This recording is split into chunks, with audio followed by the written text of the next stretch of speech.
అప్పుడు ముఖ్యమంత్రి ఉన్న చంద్రబాబు నాయుడు ఆయన మహబూబ్నగర్ జిల్లాను దత్తత తీసుకున్నాడు. ఆయన దత్తతలో ఉండే చేసి నేను అడాప్ట్ చేసుకుంటున్నా ఈ కరువు జిల్లా, దీన్ని అది చేస్తా ఇది చేస్తా పొడి చేస్తా అని మాటలు చెప్పి ఇష్టం వచ్చినన్ని పునాదురాలు వేసిండు.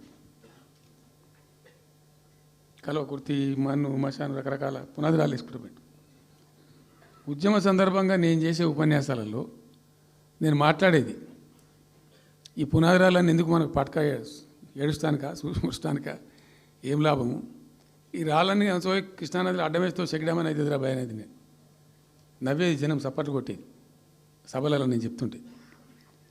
ఒక్క డ్రాప్ వాటర్ కూడా పొలాలు పారడానికి రాలే. తత్ఫలితమైంది net result. What was the net result?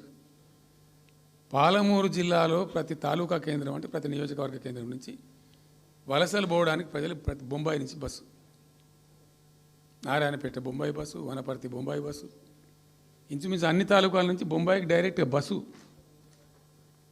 ఏం చేస్తారు? ప్రజలు పుట్ట చేత పట్టుకొని వలస పోవాలి, బతకపోవడు తప్ప ఇంకో గతి లేదు. జిల్లాకు జిల్లా మొత్తానికి మొత్తం 100% కృష్ణా బేసిన్లో ఉంటుంది. భయంకరమైన కరువు. చివరికి ఆ జిల్లాలో ఉండే అనేక మంది కవులు అనేక పాటలు రాసిండ్రు.